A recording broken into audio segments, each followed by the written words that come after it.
ചുമർ ചിത്രങ്ങളുടെ വിഷയത്തിൽ കേരളം സമ്പന്നമാണ്.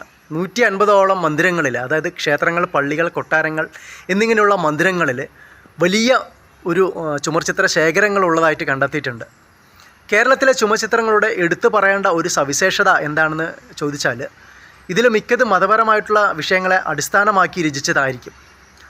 ഉദാഹരണത്തിന് ക്ഷേത്രങ്ങളിലെ, ഹിന്ദു ക്ഷേത്രങ്ങളിലെ ചുമരുകളിൽ ഹിന്ദു ദേവീദേവന്മാരുടെയും മറ്റ് പുരാണ ഇതിഹാസ കഥാപാത്രങ്ങളുടെയും ഒക്കെ മനോഹരമായിട്ടുള്ള ചിത്രങ്ങൾ ക്ഷേത്ര ചുമരുകളെ അലങ്കരിച്ച് വരച്ചു വെച്ചിട്ടുണ്ടാകും. ഇത്തരത്തിൽ സാധാരണയായി കാണുന്ന ചില ചിത്രങ്ങളാണ് നടരാജ രൂപം, ശിവനും പാർവതിയും ഗണേശനും സുബ്രഹ്മണ്യനും ഒക്കെ ആയിട്ട് കൈലാസത്തിലിരിക്കുന്ന ചിത്രം, അതുപോലെ അനന്തശയനായ മഹാവിഷ്ണുവിൻ്റെ ചിത്രം.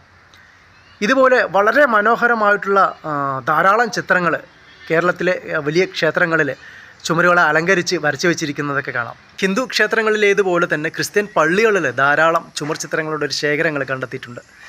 ഇത്തരത്തിൽ ക്രിസ്ത്യൻ പള്ളികളിൽ സാധാരണയായിട്ട് കണ്ടുവരുന്ന ചുമർ ചിത്രങ്ങളാണ് തിരുപ്പിറവി, യേശുവിനെ ക്രൂസിലേറ്റുന്ന ചിത്രങ്ങൾ, അവസാനത്തെ അത്താഴം, പിന്നെ യേശുദേവനെ കുരിശിലേറ്റുന്ന ചിത്രങ്ങൾ.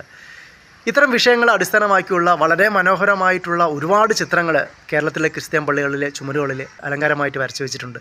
കേരളത്തിലെ ചുമർ ചിത്രങ്ങളിൽ വെച്ച് ഏറ്റവും ശ്രദ്ധിക്കപ്പെട്ടിട്ടുള്ളത് ഏറ്റുമാനൂരിലെയും പത്മനാഭപുരത്തെയും പിന്നെ കായംകുളത്തിനടുത്തെ കൃഷ്ണപുരം കൊട്ടാരത്തിലെയും ഒക്കെയാണ്. പഴയ ദ്രാവിഡ ചിത്രകലയുടെ ഏക മാതൃകയായാണ് വടക്കൻ തിരുവിതാംകൂറിലെ ഏറ്റുമാനൂരിൽ കാണുന്നത്. മട്ടാഞ്ചേരിയിലെ പഴയ ഡച്ച് കൊട്ടാരത്തിലെ ലോകശ്രദ്ധ ആകർഷിക്കുന്ന രീതിയിലുള്ള ചുമർ ചിത്രങ്ങളുണ്ട്. 17ാം നൂറ്റാണ്ടിൽ വരഞ്ഞ ഈ ചിത്രങ്ങളിൽ രാമായണം, ഭാഗവതം, കുമാരസംഭവം എന്നിവയിലെ ചില രംഗങ്ങൾ വളരെ മനോഹരമായിട്ട് ചുമർ ചിത്രങ്ങളായിട്ട് ഇവിടെ വരച്ചു വെച്ചിട്ടുണ്ട്. ഇതുപോലെ തന്നെ ക്രിസ്ത്യൻ പള്ളികളിലും ധാരാളം ചുമർ ചിത്രങ്ങളുടെ ഒരു വലിയ ശേഖരമുള്ളതായിട്ട് കുറച്ചു മുമ്പ് പറഞ്ഞിരുന്നു. അത്തരത്തിലൊന്നാണ് ചേപ്പേട് പള്ളിയിലുള്ളത്. ഇവിടെ ക്രിസ്തുവിൻ്റെ ജനനം മുതൽ കുരിശാരോഹണം വരെയുള്ള സംഭവങ്ങൾ വളരെ മനോഹരമായിട്ട് ചുമർ ചിത്രങ്ങളായിട്ട് ഇവിടെ ചിത്രീകരിച്ച് വെച്ചിട്ടുണ്ട്.